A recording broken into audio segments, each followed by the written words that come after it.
All right, Deja, thank you very much. New video this morning that you will likely see quite a bit on your social media timelines today out of the UK. This is the first person to get the COVID-19 vaccination outside of the trial that's been going on for the last several months. This is 90-year-old Margaret Keenan of the United Kingdom. She's getting her first dose there of the vaccine. Of course, the UK, the first country to distribute that vaccine so far. We're hoping that will change, and the United States will be on that list very soon. Obviously, we've talked about who will be getting the vaccine first, those most at risk. 90-year-old Mrs. Keenan there, the first one to get the vaccine. So we're joined live this morning by Dr. Hawkinson from University of Kansas Health System to talk about the vaccine. Obviously, that's exciting news and video for us to watch, Dr. Hawkinson. We know that she's going to get a second shot down the line. We know this is a two-dose vaccination. But the question everyone's wondering is, okay, how long now that this is going to happen until we can be around people before? Do we have any idea how to answer that question yet until we know we can go back to being close to people, we can lose the mask, that kind of thing? Yeah, you know, individually after getting the vaccine, you can be around people, but you can't not have a mask on. So you still have to wear a mask. You have to do those things, all those things that we've generally been talking about to protect yourself and others.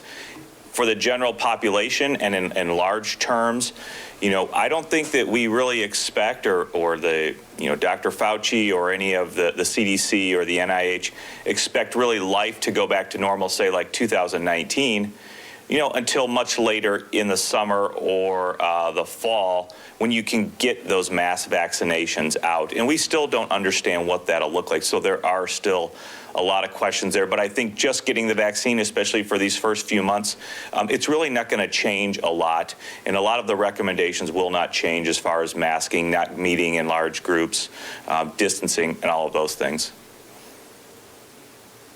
Do we know, Dr. Hawkinson, after you get that first shot, do you get that potential, you know, 90% efficacy that before you get the booster? Do you have to wait until the booster? When is it deemed effective, I guess, once you get that shot?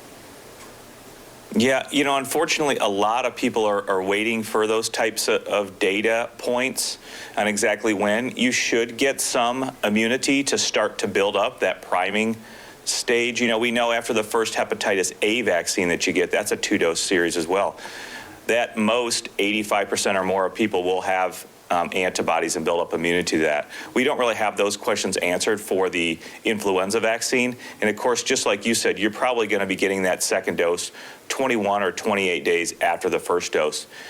But you will be priming your immune system. You will have access to those antigens that are injected in the vaccine. So you should start to make some sort of antibody and immune response.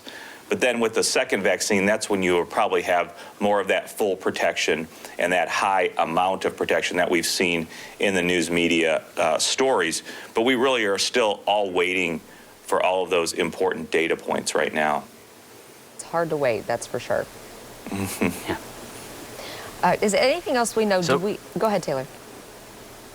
No, I was just, that hard to wait thing is I think what people are worried about. We've talked a lot about the protocols that are still in place. Do you see, or is there a fear that people are going to feel like they can start putting those away once the vaccine becomes more prevalent? Is that a concern in the medical community right now? We've talked about what's coming off of Thanksgiving, which we're still trying to figure out exactly what those numbers are going to be, the fears surrounding Christmas. Is there more concern that people are going to become even more lax once the vaccine is approved and we know that people around us may start getting it?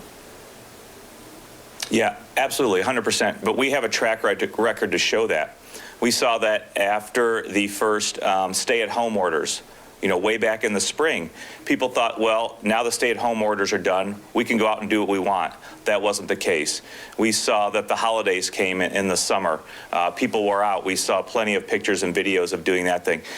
There is a lot of fatigue and weariness from doing all of this. So I think this is one more step that people will do that. But unfortunately, we still have to be vigilant and understand it is very real.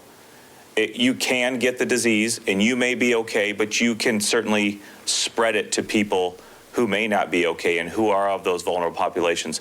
But even people who are not having comorbidities, we've seen that they can get very ill and go into the ICU and die. So it is very important to maintain all of those things that we've talked about until we see that everything really is changing. The number of people vaccinated, the infection curves, the numbers of hospitalized patients, all of those things start to be going down, and they will all occur, separately, but also in conjunction with each other with all of these things that we're talking about. But certainly we have seen that people are weary from all of this and will find other reasons to go out and meet with people, meet in groups, do those things that we know are super spreading or spreading events to those that you love and other people that you may not even know.